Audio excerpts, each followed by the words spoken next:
வணக்கம். இன்றைக்கி நம்ம பார்க்க போகிற சமையல் ஒரு சிம்பிளான ரொம்ப ஆரோக்கியமான பருப்பு பிரியாணி எப்படி செய்யலாங்கிறத பார்க்கலாம்.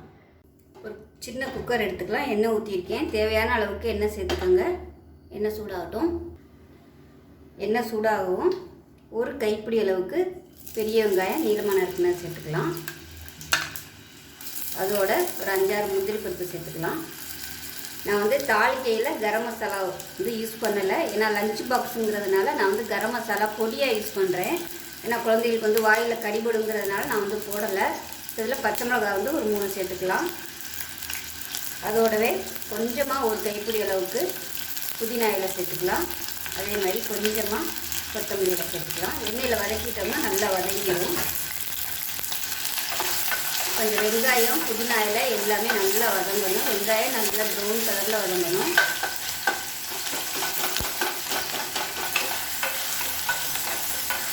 நீங்கள் இதில் நெய் சேர்க்குறதுனாலும் சேர்த்துக்கலாம்.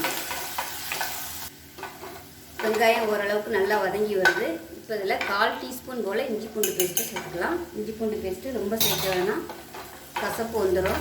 அதனால் கம்மியாகவே சேர்த்துக்கோங்க. ஏன்னா நம்ம 1 டம்ளர் தான் யூஸ் பண்ணியிருக்கேன் 100 கிராம் அளவுக்கு. அதனால் இந்த அளவுக்கு நீங்கள் இஞ்சி பூண்டு பேஸ்ட் சேர்த்தால் போதும்.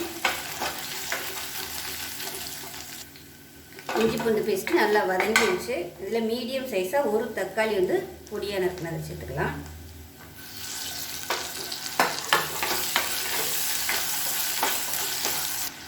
கொஞ்சமாக மஞ்சள்தூள் சேர்த்துக்கலாம்.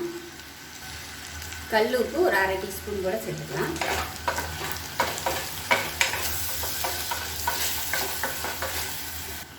வெங்காயம் தக்காளி நல்லா வதங்கிட்டு இருக்கு.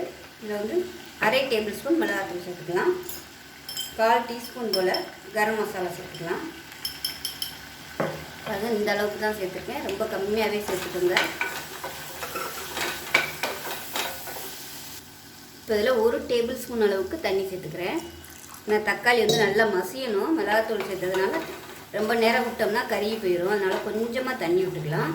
தண்ணி சேர்ந்துச்சுன்னா நல்லா அப்படியே தொக்கு மாதிரி வரும். இப்போ தக்காளி நல்லா வதங்கி தொக்கு மாதிரி வந்துருச்சு. இந்த ஸ்டேஜில் நம்ம அரிசி தண்ணியை சேர்த்துக்கலாம். அதாவது நான் 1 டம்ளர் பாஸ்மதி அரிசிக்கு பதிலாக நீங்கள் ஜீரக சம்பா அரிசி கூட எடுத்துக்கலாம். 1 டம்ளர் அரிசி எடுத்தோம்னா 1/4 டம்ளர் பாசிப்பருப்பு எடுத்திருக்கேன். ரெண்டையும் கழுவிட்டு 1 டம்ளர் அரிசி 1 டம்ளர் பருப்புக்கு 2 டம்ளர் தண்ணி ஊற்றி வச்சுருக்கேன். நல்லா ஒரு 20 நிமிஷம் ஊறிடுச்சு. இந்த தண்ணியை மட்டும் சேர்த்துக்கலாம். நார்மலாக 1 டம்ளருக்கு 1.5 பங்கு தான் தண்ணி வைப்போம். பருப்பு சேர்த்ததுனால நான் 2 டம்ளர் எடுத்திருக்கேன். இது கொதிக்க ஆரம்பிக்கட்டும். கொதிக்கவும் உப்பு செக் பண்ணி பார்த்துட்டு உப்பு சேர்த்துக்கலாம். பாருங்கள், இப்போ தண்ணி நல்லா தளதளன்னு கொதிக்குது. இப்போ நம்ம அரிசியை சேர்த்துக்கலாம்.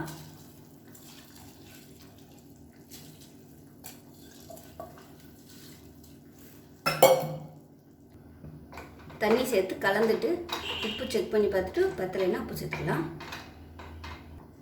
இப்போ இதில் உப்பெல்லாம் கரெக்டாக இருக்குது. மூடி வச்சிடலாம். மூடி வச்சுட்டு நல்லா 2 விசில் விட்டுட்டு ஸ்டீம் போனதுக்கப்புறம் பார்க்கலாம். நான் இதை சின்ன பர்னருக்கு மாற்றிக்கிறேன். மாற்றிட்டு விசில் ஸ்டீம் போனதுக்கப்புறம் பார்க்கலாம். இப்போ நம்மளோட பிரியாணி எப்படி இருக்குன்னு பார்க்கலாம். பாருங்கள், நல்லா அருமையாக வந்துருச்சு. நல்ல வாசனையாக இருக்குது. இப்போ கீழே இருந்து மேலே வரைக்கும் நல்லா அப்படியே பரட்டி வச்சுக்கலாம்.